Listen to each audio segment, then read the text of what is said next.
Terima kasih Nona, terima kasih untuk semuanya. Semoga Nona bahagia. Ketiga orang itu menundukkan kepala mereka hormat. Bibi masih menyeka ujung matanya, lalu mereka masuk ke dapur, meletakkan beberapa barang yang Dania beli untuk rumah ini. Cih, kamu bahkan memberikan para pelayan hadiah, dan membelikan Raksa banyak hadiah mahal, tapi sama sekali tidak ingat pada adikmu ini. Ternyata wujud orang tidak tahu malu itu banyak sekali rupanya ya. Salah satunya sedang berdiri di hadapan Dania sekarang. Adik, maaf ya, sepertinya kamu dan aku tidak terlalu akrab, sampai aku harus memberimu hadiah. Wajah Risa memerah karena geram. Sementara Raksa yang sedari tadi diam tergelak mendengar ucapan Dania. Risa melotot. Kalau dulu dia pasti udah maju mencapak Dania atau memukulnya, kenapa dia bisa seberani itu? Karena di belakangnya berdiri pembela yang selalu membiarkan apa yang dilakukan. Baiklah, kamu memang kurang ajar ya. Tidak memberiku hadiah tidak masalah, tapi sampai tidak memberi ibu hadiah sepertinya kamu udah sangat keterlaluan. Menemukan kata tepat untuk menjatuhkan Dania. Kak, jangan keterlaluan. Raksa menjawab kesal. Diam Raksa, jangan ikut-ikut ya. Kamu udah disogok hadiah mahal sama dia kan? Raksa memandang jengah pada Risa dan ibunya yang hanya diam. Dan dia menoleh pada ibu tirinya, senyum tipis muncul di bibirnya. Ibu, bukankah aku udah memberikan hadiah yang sangat dia inginkan? Wajah ibu terlihat bingung, karena tidak merasa pernah mendapatkan hadiah yang berharga apapun dari anak tirinya itu. Apa? Risa menantang. Bukankah keluarnya aku dari rumah ini itu adalah hadiah terindah yang bisa aku berikan kepada ibu? Dan ia membungkukkan kepalanya. Senyum samar penuh kemenangan muncul di bibirnya. Saya mau menemui ayah, permisi. Ibu, Risa berteriak marah. Dia kurang ajar sekali, Bu. Mentang-mentang menikah dengan Tuan Saga. Dan ia menuju ruang kerja ayahnya. Dia bernapas lega dan puas sekali meninggalkan ruang keluarga. Kalaupun sedikit bergetar karena rasa percaya dirinya yang berlebihan, sampai di depan pintu dia membisu. Sepertinya aku terlalu berani, tidak ya? Kalau aku ditendang dari rumah Tuan Saga dan harus kembali ke rumah ini, aku pasti akan dikuliti habis dan dijadikan pajangan di dinding atau dipakai mengepel lantai oleh Risa. Terserahlah, yang penting aku puas sekarang. Dania mengetuk pintu. Setelah mendengar sahutan dari dalam, Dania membuka pintu dan masuk berdiri. Dia melihat ayahnya yang sudah duduk di sofa. Duduklah. Ayah menunjuk sofa di depannya, dan ia menurut tanpa bicara sepatah kata pun. Bagaimana di rumah Tuan Saga? Apa semua berjalan dengan baik? Dia mulai bertanya setelah Dania duduk. Apa yang mau ayah ketahui? Kabarku atau apa dia mengatakan untuk tidak melakukan kesalahan di rumah Tuan Saga? Jangan khawatir, saya melakukan semuanya sesuai dengan rencana ayah. Aku hanya ingin sedikit saja mengingatkanmu kalau aku jadi seperti ini karenamu. Dan ia meringis ketika mendapati kenyataan kalau semuanya sebenarnya bukanlah salah ayahnya. Tuan Saga memilihnya karena dirinya, bukan karena ayah menjualnya. Karena wajahku dan rambutku, maka akulah yang terpilih. Dan ia mengambil tas kecil yang dia letakkan di bawah kakinya. Hadiah untuk ayah, selamat ulang tahun, semoga ayah selalu sehat. Nia, apa kamu masih marah sama ayah? Bukannya menerima hadiah dari Dania, laki-laki itu malah menggenggam tangan Dania. Apa Tuan Saga memperlakukanmu dengan baik? Apa ini? Apa ayah benar-benar peduli padaku? Dada Dania bergetar, apalagi saat menepuk punggung tangannya lembut. Ayolah Dania, jangan selama ini, begitu dia menyadarkan diri. Laki-laki ini yang udah memasukkanmu ke dalam lubang neraka. Karena dialah, kamu harus menikah dengan Tuan Saga. Jangan selama itu. Maafkan ayah Nia, dan terima kasih untuk semuanya. Ini curang kan namanya? Aku tidak mempersiapkan diri untuk perubahan sikap ayah seperti ini. Tidak bisa dicegah. Ada yang menganak di ujung mata Dania. Dia ingin memeluk ayahnya dan menangis. Namun urung ia lakukan. Hatinya belum sepenuhnya siap untuk memaafkan semuanya. Pesta telah dimulai. Tamu dari keluarga besar udah mulai berdatangan. Bergerombol dan membentuk kelompok masing-masing. Bicara, memamerkan apa yang mereka punya.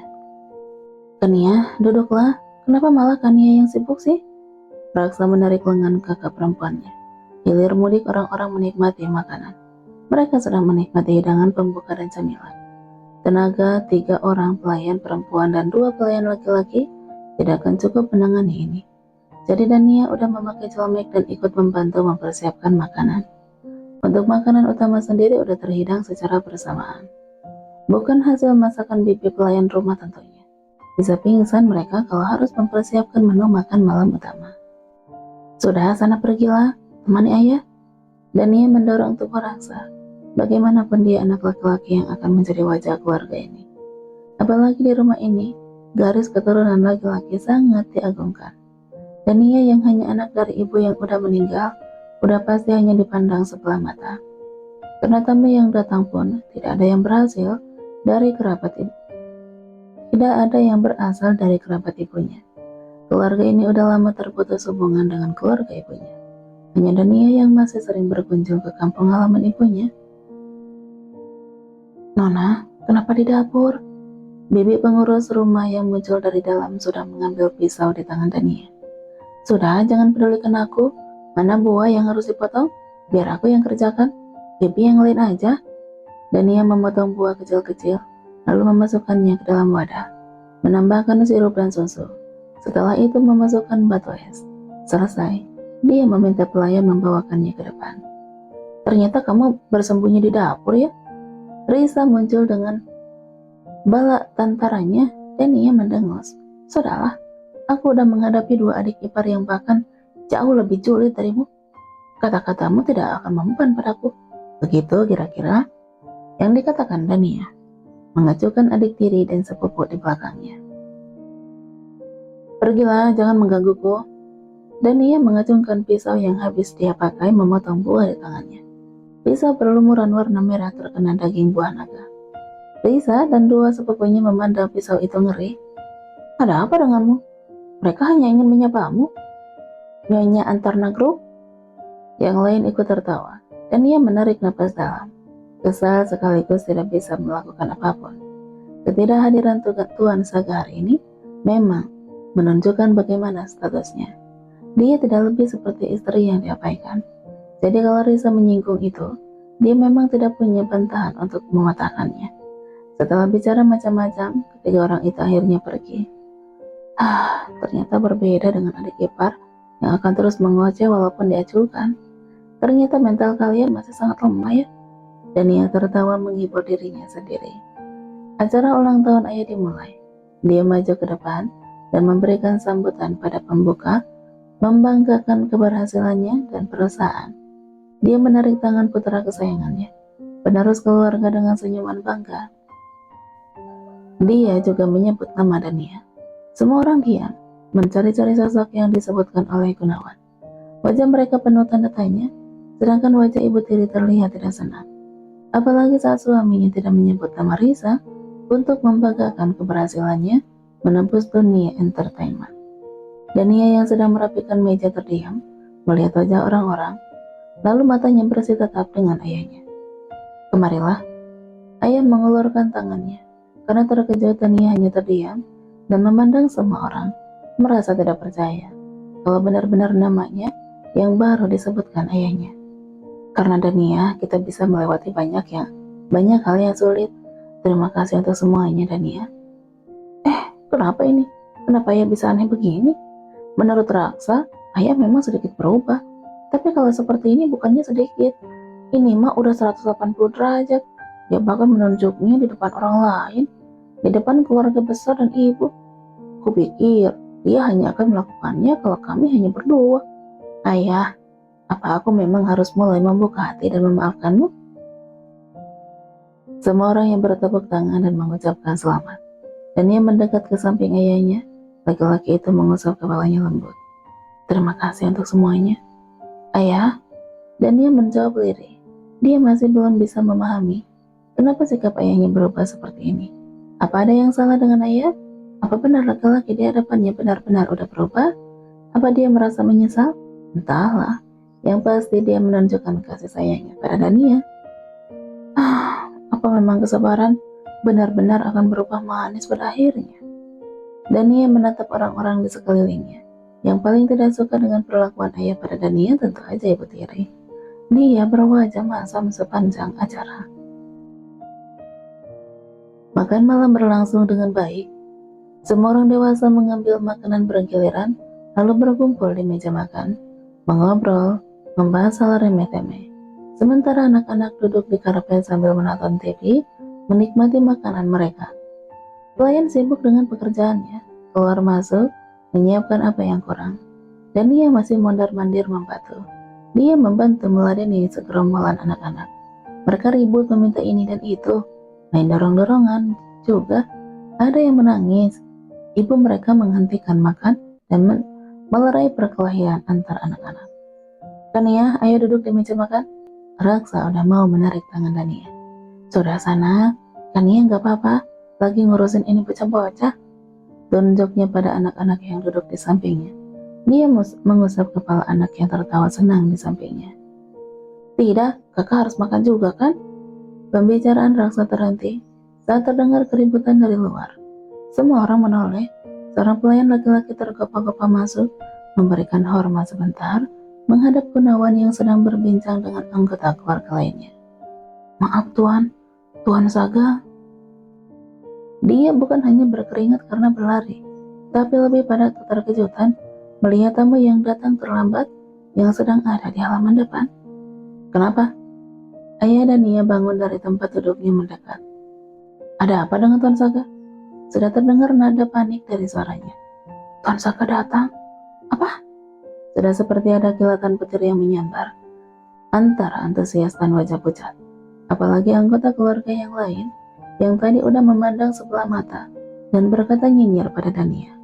Wajah Ibu Tiri juga terlihat sangat bias. Keributan tidak terelakkan. Semua bicara membuat hipotesnya masing-masing. Kak, Tuan Saga datang. Raksa menarik lengan kakak perempuannya. Hei, mana mungkin? Belum menyelesaikan kalimatnya, ayah dan Tuan Saga muncul beriringan, dan seperti biasa, sekretarisan mengikuti dari belakang dengan pandangan datar dan tidak bergeming. Terima kasih Anda udah meluangkan waktu, Tuan.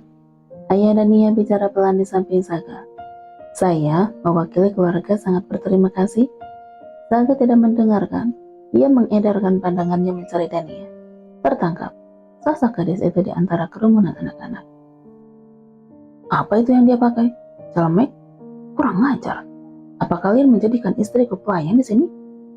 Saga mendekati Dania. Gadis itu masih terengah-engah tidak percaya kalau yang sedang berjalan mendekat itu benar-benar Saga. Tapi demi melihat siapa yang berdiri di belakangnya, dia yakin itu benar Tuan Saga. Aku kemari hanya untuk melihat istriku. Saga melingkarkan lengannya di bahu Dania, lalu mencium pipi kiri Dania. Seisi ruangan ribut, bahkan Dania pun terloncat. Sayang, ada apa denganmu? Kenapa kamu melemparkan nuklir mematikan sekarang? Apa yang ingin kamu tunjukkan sekarang pada keluargaku? Kalau aku adalah istri yang dicintai, terserahlah. Begitu pikir Dania, karena ketika ekor matanya berkeliling, sepertinya sekarang keluarga besarnya ini melihatnya dengan cara yang berbeda. Takjub, bangga, juga menyesal. Kalian pasti menyesal karena mengacuhkanku kan? Apa ini? Saga menarik celemek yang dipakai Dania. Kamu datang cuma disuruh jadi pelayan di sini. Melirik semua orang. Matanya berakhir pada ibu. Wanita itu udah pucat. Apa kamu yang menyuruh istriku memakai ini? Suasana yang tadinya adalah makan malam yang menyenangkan dan penuh tawa, tiba-tiba berubah tegang. Saga membuka ikatan celemek di pinggang Dania, lalu menariknya. Dia melemparkan benda itu ke lantai, tepat di hadapan ibu. Han, catat, siapa saja yang sudah berani minta dilayani istriku. Tunggu, apa yang mau dilakukannya? Apa dia mau membalas dendam? Baik Tuan Muda. Hei, sekretarisan, jangan asal menjawab perintahan yang begitu. Kemana otakmu? Mereka keluarga aku tahu. Sayang, Dania melingkarkan tangan di pinggang Saga. Persetan, lakukan hal memalukan untuk melunakkan amarahnya dulu. Semua orang yang melihat terkejut dengan panggilan Dania pada Saga. Mereka semakin menciut ngeri. Saya hanya membantu anak-anak, kata Dania pelan menanjak anak-anak. Kenapa mereka tidak takut sih? tapi malah sepertinya tersihir dengan pesona Tuan Saka. Bocah-bocah, sadarlah, kalian tidak boleh ngefans orang semacam dia. Kalian tidak boleh meniru tindakannya sekarang. Walaupun dia keren dan sok hebat begini, hentikan tatapan terpesona kalian. Han, catat siapa nama orang tua mereka beraninya menjadikan istriku pengasuh anak-anaknya. Baik, Tuan Muda. Dan ia menatap sekretaris Han, geram sekaligus memohon, hentikan kegilaan majikanmu, bukan menurutinya. Kumohon. Sayang, bukan begitu. Saya sedang bermain bersama anak-anak, karena mereka makannya belepotan, makanya saya pakai celemek. Kumohon percayalah seperti biasa. Mohon. Bodoh sekali ini aja. Sepertinya memang begitu, Tuan Muda. Keluarga Nona Dania kan tahu kalau Nona Dania adalah istri Anda sekarang. Tidak mungkin mereka seberani itu untuk memperlakukan Nona tidak baik. Anda tidak memanggil Nona untuk menjadi pelayan, kan Nyonya? Han beralih melihat ibu. Wajah ibu pias. Tidak, Tuan. Saya tidak. Dia terbata menjawab, tangannya gemetar. Sayang, aku tahu. Kata-katamu mengandung ancaman mematikan sekretaris Han. Aku harus mengakhiri ini. Apa Anda mau makan sesuatu? Saga tersenyum mendengar tawaran dari Dania. Dia melihat orang-orang di sekelilingnya. Mereka masih mematung, menonton dengan perasaan campur aduk, cenderung takut.